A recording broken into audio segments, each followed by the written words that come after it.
alumnos, ¿cómo están? En esta oportunidad voy a presentarles un tema extraordinario, muy bueno, llamado fotosíntesis. Esta fotosíntesis vamos a ver en qué consiste, cuáles son los metabolismos que llevan las células o que realizan las células de las plantas. Pero antes de empezar con este tema, voy a leer el libro de Génesis, el capítulo 1, versículo 11.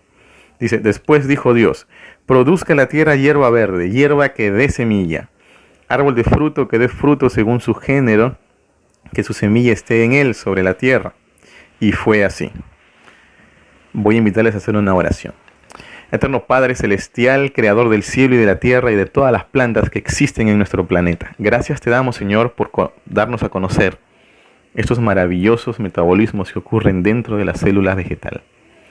Gracias, Padre, porque nos dan enseñanzas también que nosotros debemos seguir y debemos aprender. La naturaleza tiene registros de tu amor, registros de tus principios y de cómo debemos vivir en el reino de los cielos. Gracias, Padre, y te pedimos de que tu Espíritu nos acompañe. En el nombre de tu Hijo amado Jesús. Amén. Muy bien, entonces vamos a iniciar. Primero, tenemos que definir lo que es la fotosíntesis.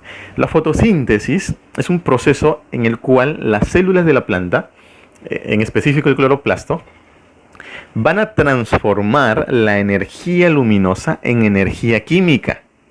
Esa energía química se va a almacenar en la planta y también en sus frutos. Entonces, eso es el proceso de fotosíntesis. ¿Qué es lo que va a producir la fotosíntesis? Va a producir oxígeno y glucosa, que es el alimento de todo ser vivo. Todos nosotros consumimos glucosa en la papa, en la yuca, en el arroz, en esa harina de trigo que te comes como pan. También ahí hay glucosa. Entonces la planta procesa toda esa luz que viene desde el sol y la transforma en energía química. La transforma en tu manzana, que tanto te gusta. Seguimos. ¿Cuáles son los elementos necesarios para la fotosíntesis? Vamos a ver que uno de los elementos necesarios es la luz. Es por eso que se le denomina foto, ¿no? Fotosíntesis. Foto viene de luz. Síntesis viene de armar una molécula. Muy bien, entonces, la luz aproximadamente viaja a una velocidad de 300.000 kilómetros por segundo. Y la Tierra se encuentra a una distancia de 150 millones de kilómetros. Esa es la distancia que hay entre la Tierra y el Sol. Pareciera que es cerca, ¿no? Porque uno a veces sale de la casa en un día muy soleado y pareciera como que el Sol te quiere quemar. Pero esa es la distancia. Esos rayos son tan potentes, cuando llegan a la Tierra llegan con toda su fuerza. Entonces, imagínate si estuviéramos más cerca del Sol, ¿no? Nos quemaríamos. Si estuviéramos más lejos, pues nos congelaríamos, ¿no? Ahora, según el MRU, hay una fórmula para poder encontrar el tiempo que tardaría en llegar la luz del Sol hasta la Tierra, ya que el movimiento de la luz es constante, ¿no? Entonces podríamos utilizar esta fórmula de MRU. Si nosotros dividimos 150 millones de kilómetros entre 300.000 kilómetros por segundo, tendríamos como resultado 500 segundos. Y si esos 500 segundos lo transformamos a minutos, vamos a obtener 8 minutos con 20 segundos. ¿Ya? Entonces ese sería el tiempo que demoraría en llegar la luz desde el Sol hasta la Tierra. Muy bien, otro elemento que necesitaríamos es el agua. Y el agua, recuerda que es inolora, es insípida y es incolora. Entonces, vamos a necesitar del agua también para que la planta pueda formar la glucosa. Otro elemento que la planta va a necesitar es el CO2, el dióxido de carbono, fundamental también para este proceso fotosintético.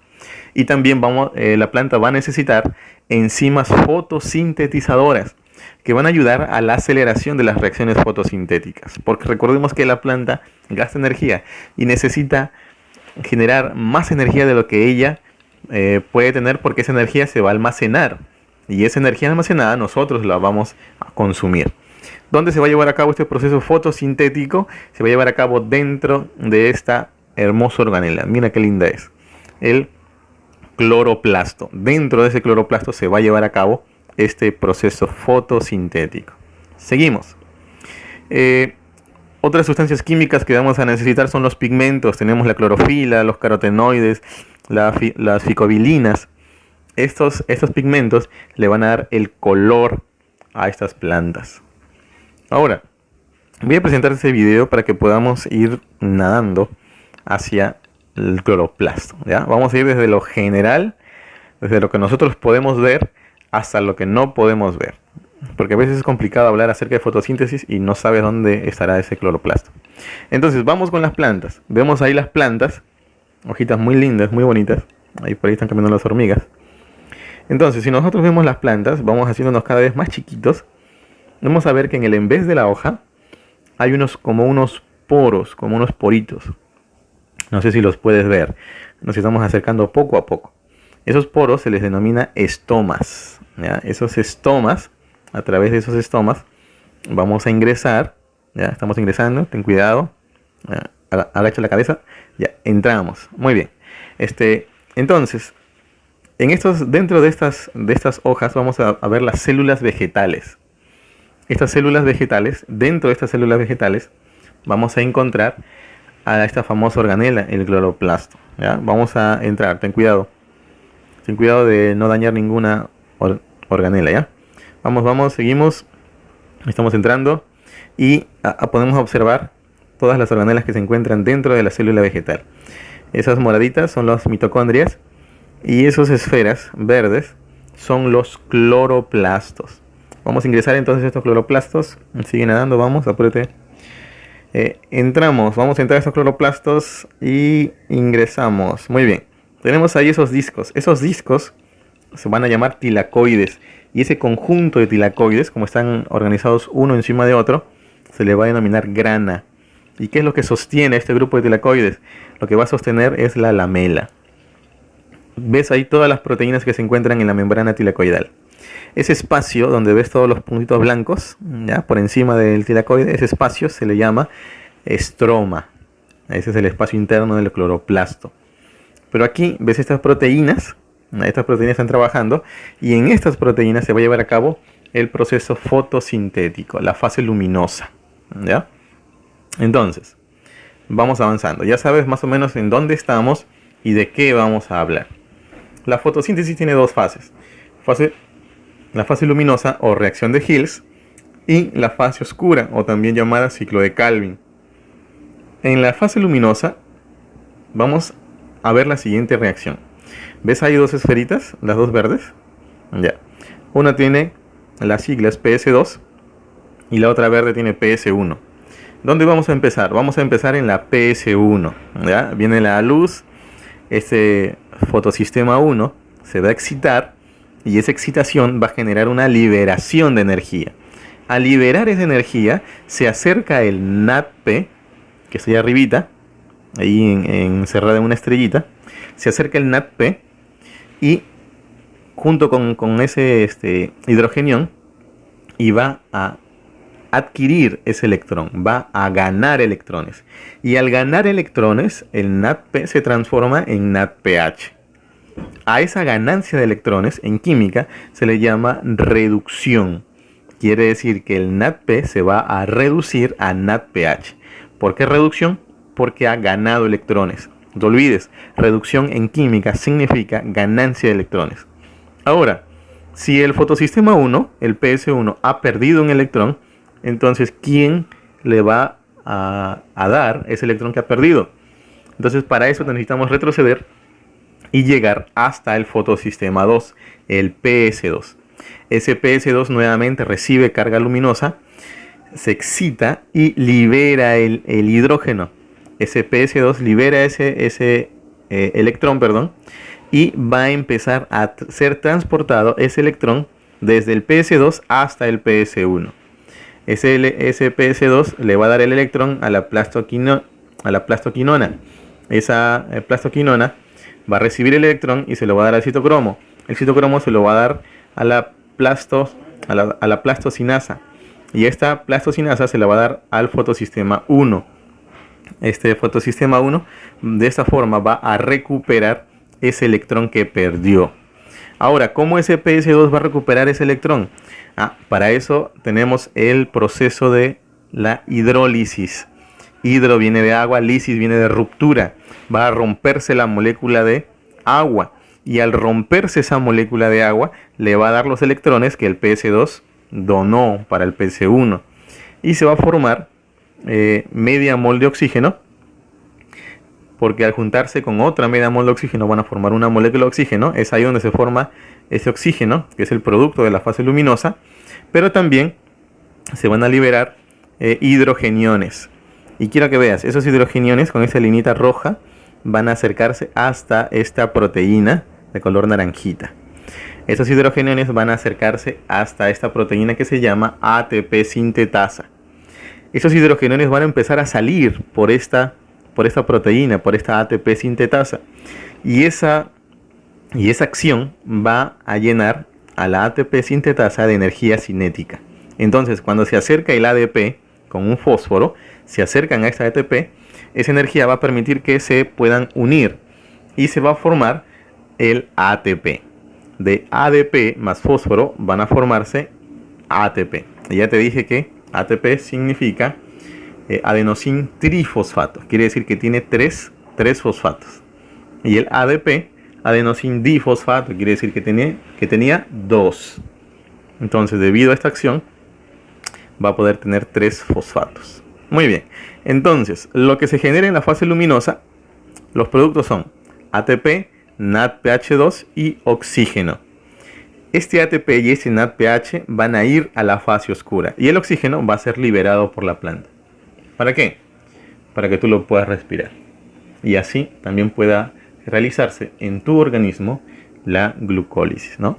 Miren cuán sabio ha sido Dios para poder crear toda la naturaleza. Somos organismos dependientes unos de otros. Nosotros expulsamos CO2 y la planta nos da oxígeno. Ese CO2 que nosotros expulsamos, la planta lo utiliza en la fase oscura del ciclo de Calvin. Y eso es lo que vamos a ver. Antes de entrar al ciclo de Calvin, quiero volverte a recordar lo siguiente. La fase luminosa produce ATP y NADPH2 y oxígeno. Ese ATP y ese NADPH pasan a la fase oscura, porque la fase oscura del ciclo de Calvin lo va a necesitar. Y ese oxígeno es liberado a la atmósfera. Entonces vamos con la fase oscura. En la fase oscura vamos a iniciar con la fase de regeneración. Esa fase cremita que está ahí. Empezamos con la ribulosa 5-fosfato. ¿Cuántos fósforos tiene? Tiene 1. Es por eso que tiene ahí fosfato, o también llamado monofosfato. Entonces, esta ribulosa, para poder iniciar el proceso, tiene que adquirir un fósforo. Es por eso que viene ese ATP. Ese ATP que tú ves ahí vino de la fase luminosa. El ATP viene y como tiene 3 fosfatos, deja 1 y se va con 2. Entonces la ribulosa 5-fosfato se transforma en ribulosa 1,5 bifosfato. El 1 y el 5 solamente te ayudan a poder identificar el número de carbonos en el que se encuentra el fosfato. El 1 te dice que en el carbono 1 se va a encontrar un fosfato y el 5 te dice que en el carbono 5 se va a encontrar el siguiente fósforo, ¿no? Entonces, una vez que tenemos esta ribulosa bifosfato, viene el dióxido de carbono y hay una fijación de carbono. El carbono ingresa a esta molécula. Y es por eso que a esta fase se le llama la carboxilación o también fijación del carbono, porque es lo que ocurre en este proceso. ¿Qué más? También se agregan moléculas de agua. Ingresa la molécula de agua y se transforma en ácido 3-fosfoglicérico. Sigue avanzando este ciclo y ocurre aquí la reducción. ¿Por qué reducción? Porque este ácido va a ganar. Viene el ATP, deja un fósforo y se deshidrata. Esto hace de que se transforme en ácido 1,3 difosfoglicérico. A esta molécula viene el ADPH2, viene el NADPH2 y le da hidrógeno. Le da hidrógenos. Es lo que hace de que este ácido gane. Y a esa ganancia de hidrógeno se le llama reducción. Nuevamente te vuelvo a repetir. Cuando una molécula gana hidrógenos, cuando una molécula gana electrones, a eso se le llama reducción. Cuando una molécula pierde electrones, a eso se le llama oxidación, ¿ya? En este caso ha ganado, es por eso que se le llama reducción. Pasa este proceso y se transforma en gliceraldehído 3-fosfato. Es aquí donde se lleva a cabo el desdoblamiento y se forma la glucosa. Pero al desdoblarse, se transforma en ribulosa 5-fosfato. Quiere decir, esta molécula, esta supermolécula, se transforma en glucosa y en ribulosa 5-fosfato. ¿Por qué en ribulosa 5-fosfato? Para seguir el ciclo. Para seguir el ciclo y seguir formando glucosa. Este es el objetivo del ciclo de Calvin. Entonces, ¿qué es lo que se va a generar en la fase oscura? Se va a generar glucosa. Y también se va a formar oxígeno. ¿Por qué? ¿Recuerdas cuando se fijó el dióxido de carbono? Ya, se fija el carbono y el oxígeno se va. Eso es lo que ocurre en la fijación del carbono, cuando viene el dióxido de carbono, ¿no? Entonces, tenemos aquí esta explicación en la fase oscura. Conclusiones, ¿qué podemos concluir? Concluimos lo siguiente, esta sería la ecuación general de la fotosíntesis. Tenemos 6 moléculas de dióxido de carbono, 6 moléculas de agua, nos van a dar como resultado, por acción de la energía solar y el proceso de fotosíntesis, va a generar glucosa y 6 moléculas de oxígeno. Ahora, si hablamos de respiración celular, estaríamos hablando de la reacción inversa. De una reacción inversa, disculpa. Esta reacción inversa, ahí lo podemos ver, sigue con la misma estructura, ¿ya? Pero lo que a nosotros nos interesa es la reacción de la fotosíntesis. Esa sería su ecuación general.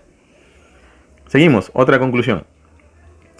Podemos concluir de que los factores que alteran el proceso fotosintético serían los siguientes. Concentración de dióxido de carbono en la atmósfera. Tenemos que, de alguna manera, evitar de que se concentre dióxido de carbono en la atmósfera. Segundo, la escasez de agua también podría alterar el proceso fotosintético. Y la elevación de la temperatura. Es por eso que tenemos que cuidar nuestro planeta. Es peligroso que la temperatura aumente. Hay que tener mucho cuidado. Seguimos. El control del ciclo de Calvin. Aquí quiero resaltar lo siguiente. Las plantas durante el día satisfacen las necesidades energéticas mediante las reacciones de fotosíntesis y durante la noche utilizan sus reservas nutritivas para generar ATP y NADPH mediante la glucólisis. ¿Qué es lo que ocurre en la mañana? Ocurre fotosíntesis. ¿Qué es lo que ocurre en la noche? Ocurre glucólisis. Hay algunos que cometen el siguiente error, de decir que la fase luminosa de la fotosíntesis se da en el día y la fase oscura se da en la noche.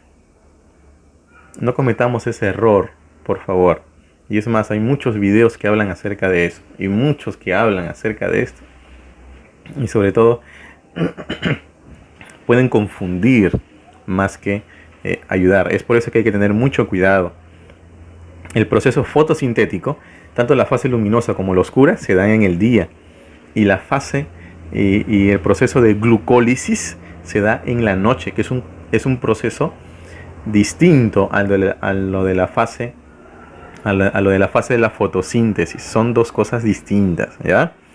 Entonces, el control metabólico se realiza por enzimas cuya actividad depende del pH y otras cosas más. En las plantas, la luz estimula el ciclo de Calvin y desactiva la glucólisis. Y lo inverso ocurre en la oscuridad. Ocurre lo inverso en la oscuridad. Entonces, esta es una evidencia que podemos tomar en cuenta para decir de que la fase oscura, el ciclo de Calvin, también se da en el día. Muy bien, con esta aclaración, yo creo que puedo terminar feliz. Porque es uno de los puntos en donde muchas personas a veces se confunden, ¿no? Puedo terminar con el siguiente texto, Lucas 12:27. Fíjense cómo crecen las flores del campo. Ellas no trabajan para hacer su vestido, pero sin embargo nuestro Padre que está en el cielo las viste. Ni siquiera el mismo Salomón, con todo el poder y la gloria que tuvo, jamás se vistió como una de ellas, fue lo que dijo Jesús. Y es que nosotros debemos recordar lo siguiente. No debemos estarnos preocupando en el día de mañana. Tenemos que estarnos preocupando de hoy. ¿Qué es lo que aprendo hoy? Hoy tuve una comunión directa con Dios. Hoy estoy con Dios. Estoy en paz con Dios. Recuerda de que si Dios está contigo, tú vas a hacer cosas que beneficien a los demás. Así como las plantas nos dan oxígeno y nos dan glucosa y ellas trabajan para compartir, lo mismo debemos hacer nosotros. Trabajar para compartir, trabajar en beneficio de las plantas, cuidar nuestro ecosistema, cuidar este mundo. Recuerda que nosotros somos mayordomos de este planeta y tenemos que cuidar nuestra tierra, tenemos que cuidar nuestro planeta. El nivel de CO2 en la atmósfera es aproximadamente de 0,03%. Si las plantas utilizan el CO2, si se suprime esta cantidad de CO2, la producción de CO2, la vida vegetal terrestre la consumiría en 1 o 2 años, si es que se deja de producir CO2. Pero ¿qué es lo que está ocurriendo hoy en día? La producción de CO2 ha aumentado tremendamente y eso también puede afectar a las plantas. Porque recuerda que si las plantas en la noche hacen glucólisis, en la noche ellas respiran y al hacer glucólisis tienen que absorber oxígeno. En las mañanas las plantas al hacer fotosíntesis absorben CO2, pero en la noche las plantas absorben oxígeno para poder llevar a cabo el proceso de glucólisis. Es por eso que, querido hermano, nosotros encontramos muchas evidencias de que Dios es el creador de todo.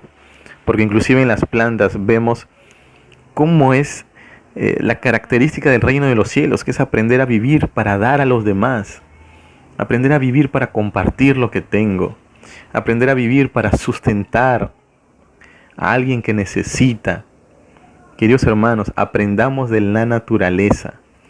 Las células hacen todo ese trabajo solamente para compartir. Y a veces nosotros no queremos trabajar para compartir. Queremos trabajar para llenarnos de riquezas. Y llenarnos y llenarnos y llenarnos de más riquezas. Queridos hermanos, recuerda que en el reino de los cielos, todos los ciudadanos de este reino de los cielos viven para los demás. En primer lugar, mi prójimo. Después, estoy yo. Que el Señor les bendiga.